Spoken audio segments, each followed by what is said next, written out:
ମନ୍ତ୍ରୀ ଦେଲେ ବଡ଼ ସୂଚନା, ଏହି ସମୟରେ ମିଳିବ ନୂଆ ରାସନ କାର୍ଡ। ତ ଦେଖନ୍ତୁ, ଯେଉଁମାନେ ରାସନ କାର୍ଡ ପାଇନାହାନ୍ତି, ଏତେ ଦିନ ହେଲାଣି ଅପେକ୍ଷା କରି ବସିଛନ୍ତି ଆଉ ଆବେଦନ ବି କରିଛନ୍ତି ଅନଲାଇନରେ, କିନ୍ତୁ ଏ ପର୍ଯ୍ୟନ୍ତ ରାସନ କାର୍ଡ ନୂଆ ପାଇନାହାନ୍ତି। ଦେଖନ୍ତୁ ଏହି ନିୟମ, ଏହି ସମୟରେ ମିଳିବ ନୂଆ ରାସନ କାର୍ଡ। କ'ଣ ରହିଛି ଭିଡିଓକୁ ଶେଷ ପର୍ଯ୍ୟନ୍ତ ଦେଖନ୍ତୁ ରାସନ କାର୍ଡ ହିତାଧିକାରୀଙ୍କ ପାଇଁ ବଡ଼ ଖବର। ଇକେୱାଇସିକୁ ନେଇ ସାଧାରଣରେ ଥିବା ଦ୍ୱାଦ ଦୂର କରିଛନ୍ତି ରାଜ୍ୟ ଯୋଗାଣ ଓ ଖାଉଟି କଲ୍ୟାଣ ମନ୍ତ୍ରୀ କୃଷ୍ଣଚନ୍ଦ୍ର ପାତ୍ର। ମନ୍ତ୍ରୀ କହିଛନ୍ତି, ଏବେ ସୁଦ୍ଧା 49 ଲକ୍ଷ ହିତାଧିକାରୀ ଇକେୱାଇସି କରିନାହାନ୍ତି। ଇକେୱାଇସି ନ କଲେ କଟିଯିବ ରାସନ କାର୍ଡ। ମନ୍ତ୍ରୀ କହିଛନ୍ତି, 31 ଜାନୁଆରୀ ସୁଦ୍ଧା ରାସନ କାର୍ଡ ଇକେୱାଇସି ନ କଲେ ରାସନ କାର୍ଡ କଟିଯିବ।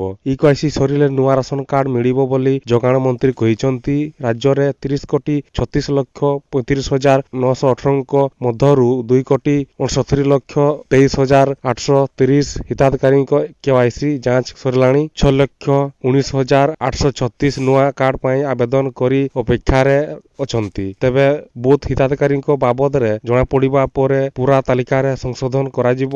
ବୁଥ ହିତାଧିକାରୀଙ୍କ ନାଁକୁ ତାଲିକାରୁ କଟାଇ ଯେତିକି ସ୍ଥାନ ଖାଲି ହେବ, ସେଠାରେ ଯୋଗ୍ୟ ହିତାଧିକାରୀଙ୍କୁ ସାମିଲ କରାଯିବ ବୋଲି ମନ୍ତ୍ରୀ କହିଥିଲେ। ତ ଦେଖନ୍ତୁ, ଯଦି ଆପଣମାନେ ଇକେୱାଇସି କରିନାହାନ୍ତି, ତାହେଲେ ଖୁବ୍ ଶୀଘ୍ର ଇକେୱାଇସି କରନ୍ତୁ, ନହେଲେ ଆପଣଙ୍କ ରାସନ କାର୍ଡ କଟିଲା ପରେ ଆଉ ଯେଉଁମାନେ ଆବେଦନ କରିଥିଲେ ସେମାନଙ୍କୁ ରାସନ କାର୍ଡ, ସେମାନଙ୍କ ପାଇଁ ଏହି ନୂଆ ରାସନ କାର୍ଡ ମିଳିବ। ଯେଉଁମାନେ ନୂଆ ରାସନ କାର୍ଡ ଆବେଦନ କରିଥିଲେ ବା ଅପେକ୍ଷା କରିଛନ୍ତି, ସେମାନେ ଖୁବ୍ ଶୀଘ୍ର ଏହି ଫେବୃଆରୀ ମାସରେ ଆପଣମାନେ ପାଇବାକୁ ଯାଉଛନ୍ତି ବା ଆବେଦନ କରିନାହାନ୍ତି, ତାହେଲେ ଆପଣମାନେ ଖୁବ୍ ଶୀଘ୍ର ଯୋଗାଯୋଗ କରନ୍ତୁ ପଞ୍ଚାୟତରେ, ତାହେଲେ ଆପଣମାନେ ପାଇପାରିବେ। ତ ଏଇଭଳିଆ ଆଜିର ଅପଡେଟ୍ ଥିଲା। ଆଶା କରୁଛି ଭିଡିଓ ଭଲ ଲାଗିଥିବ, ତାହେଲେ ସେୟାର କରନ୍ତୁ, ଲାଇକ୍ କରନ୍ତୁ।